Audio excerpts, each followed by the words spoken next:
Square of opposition, a lot of students come to me asking that there are statements that you have explained in the square of opposition classes that could be always solved. But what if happens if there are words like hardly, few, some, mostly? How do we solve problems like those? And that is what we are discussing today. So today we would be focusing on hidden prepositions and exclusive prepositions. What are they and how do we understand those? Before beginning, a quick recap of the square of opposition with a single diagram, as I always say. So here we have a standard diagram that we refer, and that is all, no, some and some not, with the prepositions a, e, I and o. A for all, E for no, I for some and O for some not. Okay.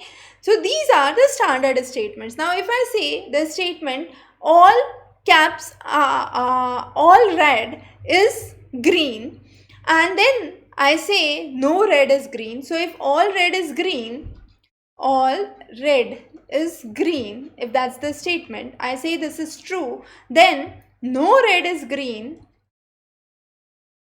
is false, because we have this is true, this is false. So T stands for true, F stands for false, and U stands for uncertain.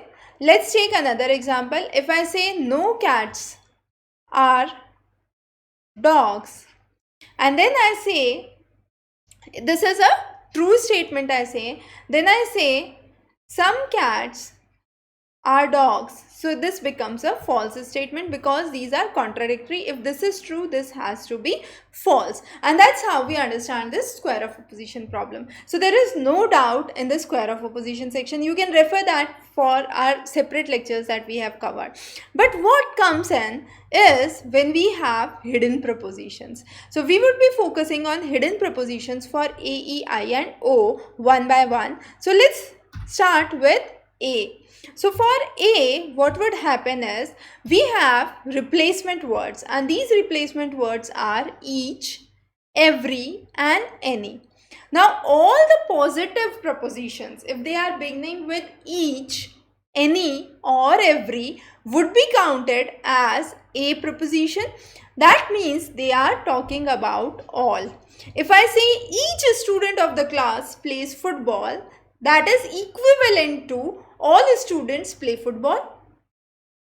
Every student of the class play football is equivalent to all students play football. So that is where we have A equivalence, and whether I use word each, whether I use word every or I use the word any, all of those denote A preposition.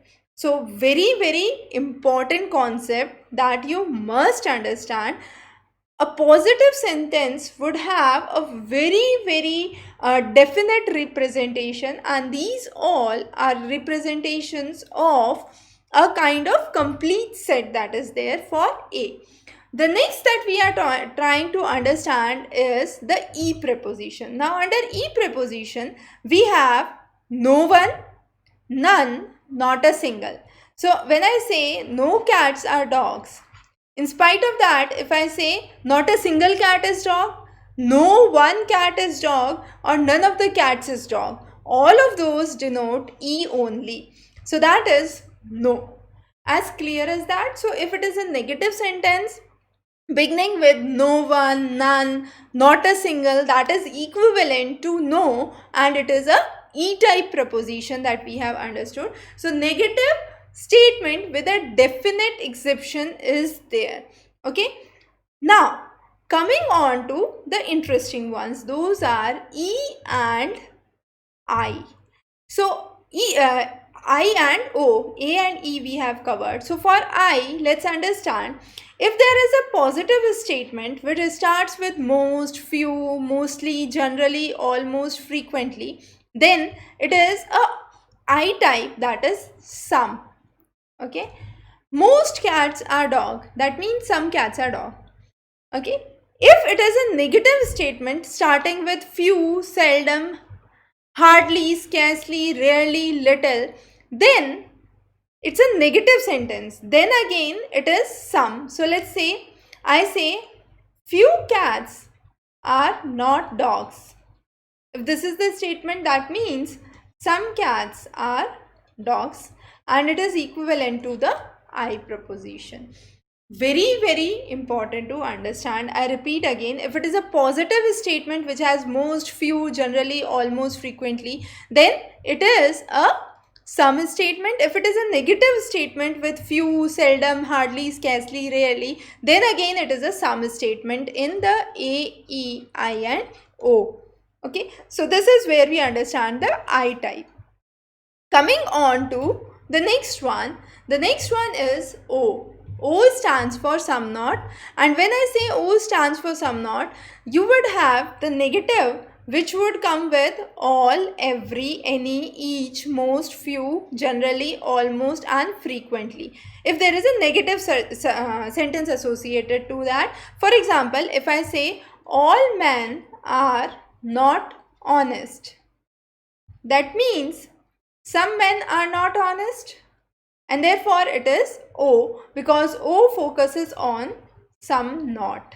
Okay, so if a negative statement with all, every, any, most, few, generally, almost, frequently, then it is a O type preposition. Or if it is a positive statement with words like few, seldom, hardly, scarcely, rarely, or little. So when I say hardly men are honest, that means some men are not honest.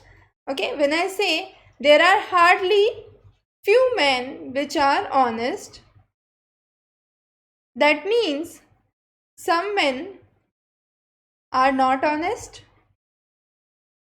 And that's what we are trying to understand with a O type preposition. So this is a O type preposition.